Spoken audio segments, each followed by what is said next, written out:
Baik, Assalamualaikum warahmatullahi wabarakatuh.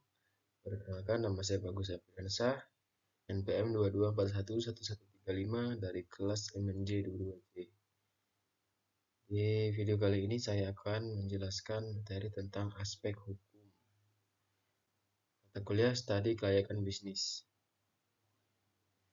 Pengalaman tentang studi kelayakan bisnis.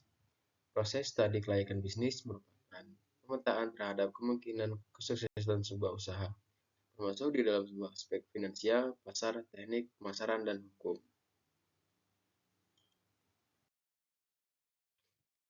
Selanjutnya, pentingnya aspek hukum dalam studi kelayakan bisnis. Yang pertama itu peran sentral. Aspek hukum menentukan kerangka kerja yang sah dan memberikan perlindungan hukum pada setiap tahap bisnis. Yang kedua itu minimalkan risiko. Mitigasi masalah hukum yang berkaitan dengan kontrak, peraturan, dan persetujuan. Yang ketiga, kepatuhan hukum. Pastikan kepatuhan terhadap hukum yang relevan serta peraturan yang berlaku. Selanjutnya, tahapan dalam menganalisis aspek hukum. Yang pertama pengidentifikasian aspek hukum. Identifikasi hukum yang relevan untuk bisnis yang sedang diuji kelayakannya. Yang kedua, analisis kepatuhan. Evaluasi aspek kepatuhan bisnis terhadap aspek dan peraturan yang berlaku. Yang ketiga, rekomendasi dan tindak lanjut. Berdasarkan analisis, buat rekomendasi dan langkah-langkah hukum yang diperlukan.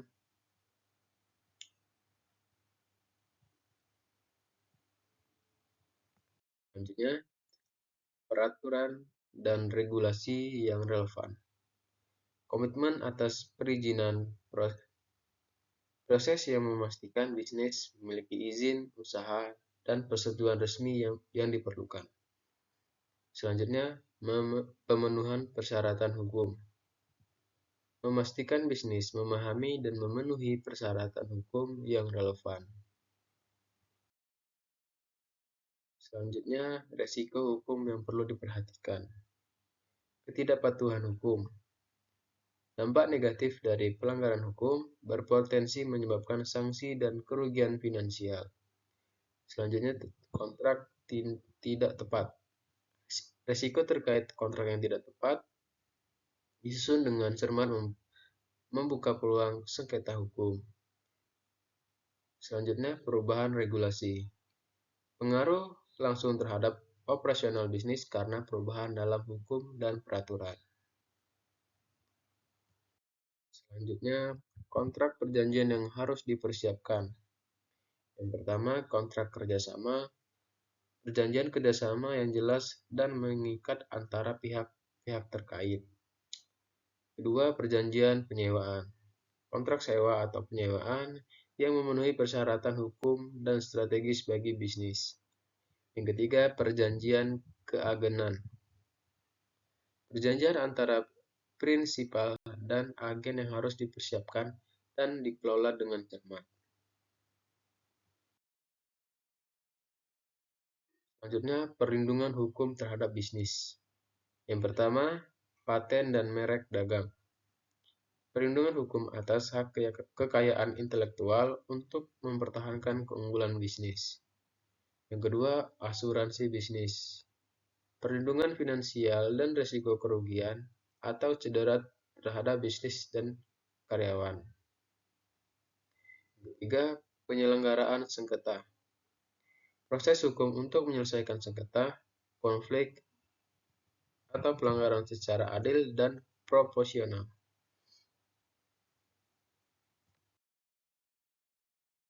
Yang terakhir, kesimpulan dan rekomendasi.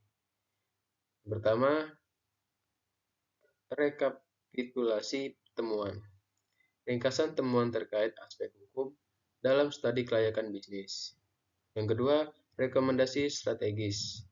Langkah-langkah strategis yang harus dijalankan untuk meminimalkan risiko hukum dan mematuhi regulasi.